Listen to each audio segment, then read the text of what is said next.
Hello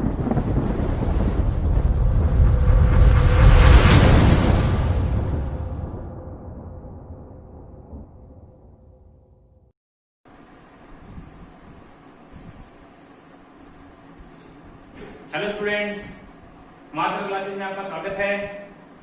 आज का जो अपना टॉपिक है वो है आयनाइजेशन एंथैल्पी। आयनाइजेशन एंथैल्पी होता क्या है और ग्रुप में और पीरियड्स में कैसे चेंज होती है। तो ये first of all ionization enthalpy के साथ साथ अपने को इफेक्टिव न्यूक्लियर चार्ज भी साथ में देखना है, क्योंकि दोनों एक दूसरे से रिलेटेड है। तो अपना टॉपिक क्या है? Ionisation enthalpy.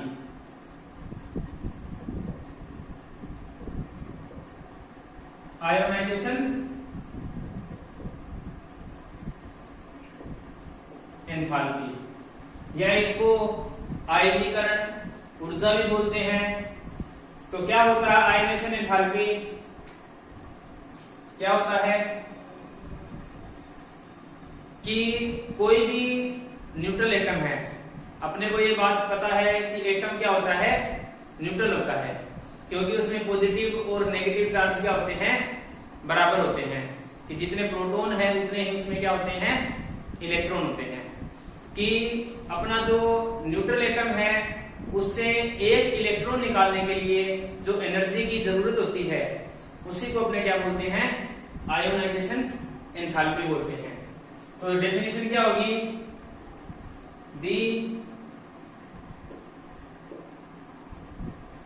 required energy that is used to remove an electron from valence shell. Valence shell कौन सा होता है? सबसे लास्ट वाला, सबसे बाह्यतम कोश को बोलते हैं वैलेंस शेल या outermost orbit. Valence shell in a neutral atom. ठीक है, तो ये क्या हो गया? वो एनर्जी जो एक न्यूट्रल एटम में से एक इलेक्ट्रॉन निकालने के लिए यूज होती है उसको अपने क्या बोलते हैं? Ionisation enthalpy. इसी तरह एक टर्म है इफेक्टिव न्यूक्लियर चार्ज, ये भी आपको ध्यान में रखनी है। चलो यहीं पर लिख देता हूं,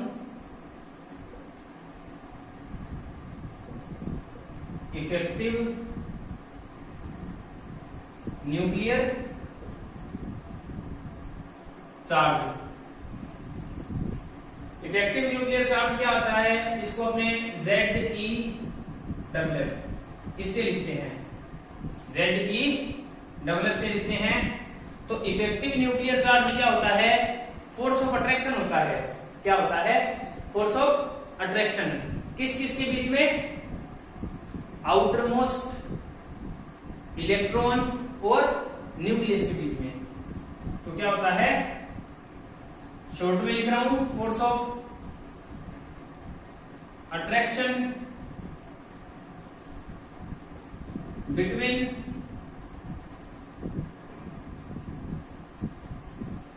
आउटरमोस्ट इलेक्ट्रॉन एंड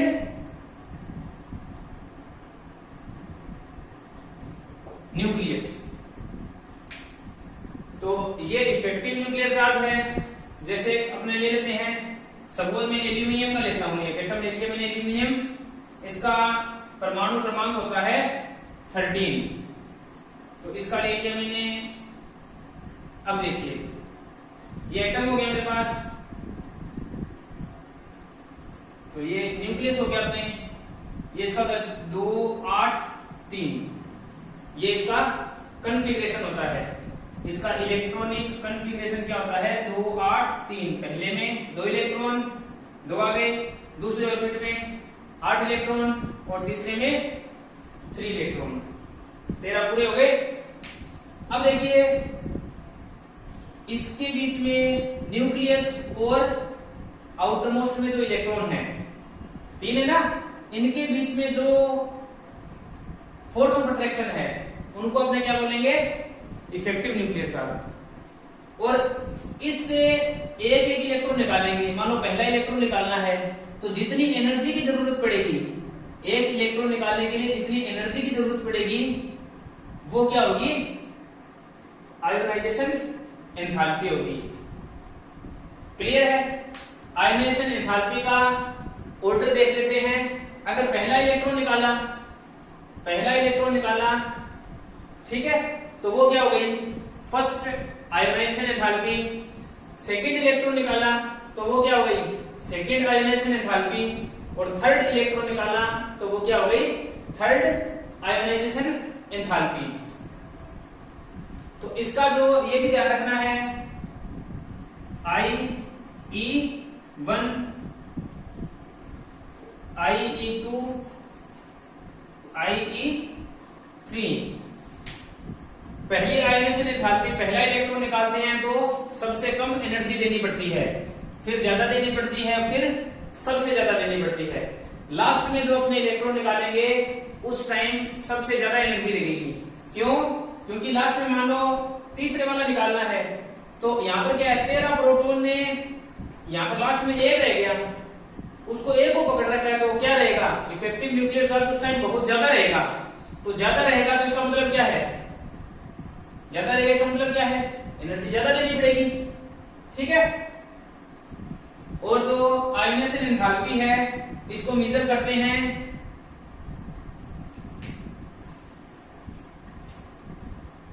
चलिए यहां पर देता हूं।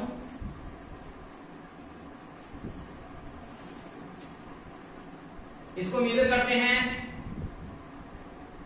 आयोनाइजेशन एंथैल्पी मेजर्ड इन, किसमें मापते हैं, किलो कैलोरी पर मोल और किलो जूल पर मोल और इलेक्ट्रॉन वोल्ट पर मोल। तो इनमें इसको मापते हैं। अब आगे जो अपना क्या करना है, अपने को इनका ट्रेंड देखना है कि ये ग्रुप में और पीरियड में आयोनाइजेशन एंथैल्पी पर क्या इफेक्ट पड़ता है। तो चलिए स्टार्ट करते हैं।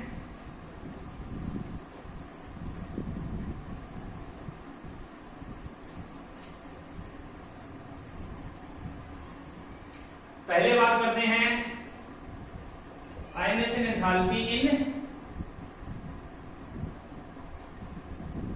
ग्रुप्स में। तो ग्रुप्स में क्या है, ग्रुप का मतलब क्या हो गया, टॉप टू बॉटम, अपने को ऊपर से नीचे जाना है। तो देखिए मैंने लिया, पहले ले लिया सपोज, पहले हाइड्रोजन ले लिया, फिर लिथियम, फिर सोडियम और फिर पोटेशियम। फर्स्ट ग्रुप के लिए हैं ये, इसमें फर्स्ट 2 1 2 8 1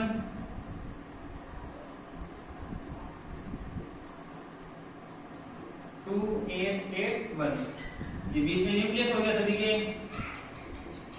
अब देखिए बिल्कुल इजी है कि अपने ऊपर से नीचे आएंगे तो आयोनाइजेशन एंथैल्पी पर क्या इफेक्ट पड़ेगा, बढ़ेगी, घटेगी, क्या रहेगा।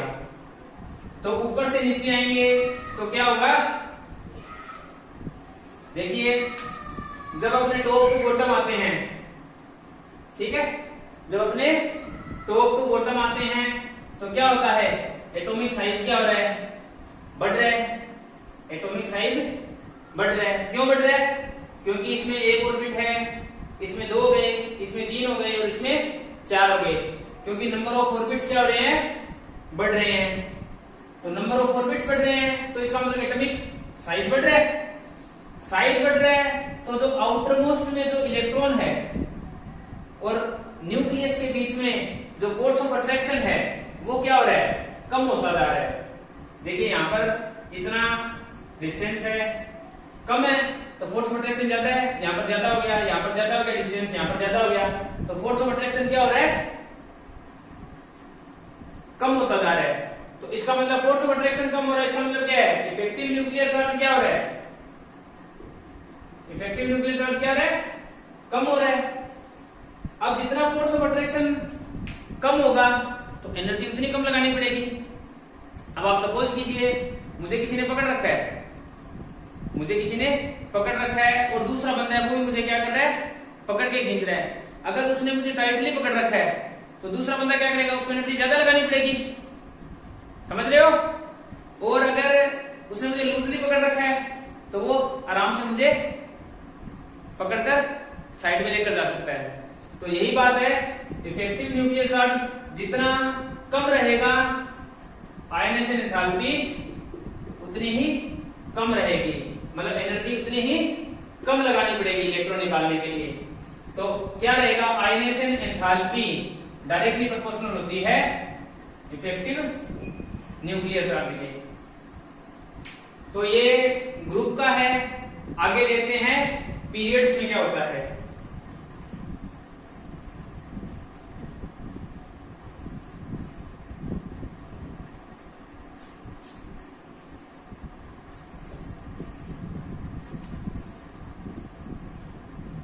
Ionisation enthalpy in periods. Periods का मतलब क्या हो गया, left to right, left to right जाएंगे। तो मैं लिख लेता हूं lithium, beryllium, boron, carbon, nitrogen, oxygen, fluorine और नियोन। तो ये क्या है, 3 नंबर पे, 4 पे, 5, 6, 7, 8, 9 और 10, ये इनके एटॉमिक नंबर है। क्लियर है, लेफ्ट टू राइट चलना है। तो इसका एटम बना लेते हैं 2, 1, 2, 2, 2, 3, 2, 4, 2, 5, 2, 6, 2, 7, 2, 8। इसमें न्यूक्लियस है सभी के।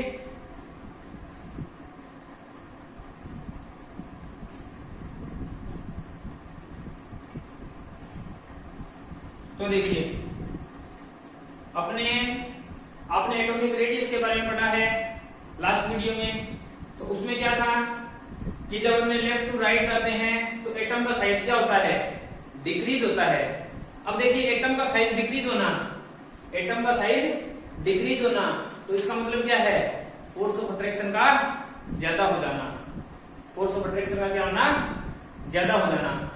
अब देखिए यहाँ पर 3 प्रोटॉन है, 3 प्रोटॉन ने 1 इलेक्ट्रॉन को पकड़ रखा है।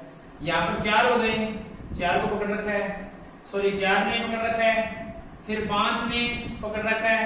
तो नंबर ऑफ प्रोटॉन क्या हो रहे हैं, इंक्रीज हो रहे हैं। नंबर ऑफ प्रोटॉन क्या हो रहे हैं, इंक्रीज हो रहे हैं। और इसका एटॉमिक साइज क्या हो रहा है, डिक्रीज हो रहा है। अगर एटॉमिक साइज कम होगा, अगर एटम छोटा होगा तो क्या होगा, मानिए सपोज मेरे पास एक तो ये एटम है, एक मान लीजिए मेरे पास ये एटम है, तो फोर्स ऑफ अट्रैक्शन किसमें ज्यादा होगा, इसमें या इसमें, इसमें ज्यादा होगा ऑब्वियसली। क्लियर है ना, इसमें ज्यादा होगा क्योंकि इसके पास में है। तो इसमें अपने लेफ्ट टू राइट जाते हैं तो क्या होता है, एटॉमिक साइज क्या होता है, एटॉमिक साइज क्या होता है, डिक्रीज होता है। एटॉमिक साइज डिक्रीज हो रहा है तो इफेक्टिव न्यूक्लियर चार्ज क्या रहेगा, इंक्रीज होगा। जितना ज्यादा फोर्स ऑफ अट्रैक्शन है, जितना ज्यादा इफेक्टिव न्यूक्लियर चार्ज है, तो उतनी ही ज्यादा एनर्जी लगानी पड़ेगी। तो आयनेशन एंथैल्पी क्या हो जाएगी, वो भी इंक्रीज हो जाएगी। क्लियर हो रही है बात? यही तो बात बोली थी कि आयनेशन एंथैल्पी है वो क्या होती है, डायरेक्टली प्रोपोर्शनल होती है जितना ज्यादा इफेक्टिव न्यूक्लियर चार्ज उतनी ज्यादा आयोनाइजेशन एंथैल्पी। इसमें एटॉमिक साइज क्या हो रहा है? डिक्रीज। और ग्रुप में एटॉमिक साइज क्या होगा? इंक्रीज होगा। तो this is the complete descriptions on the ionisation enthalpy. Video अच्छा लगे लाइक कीजिए, शेयर कीजिए, चैनल को सब्सक्राइब कीजिए और कमेंट कीजिए। Thank you.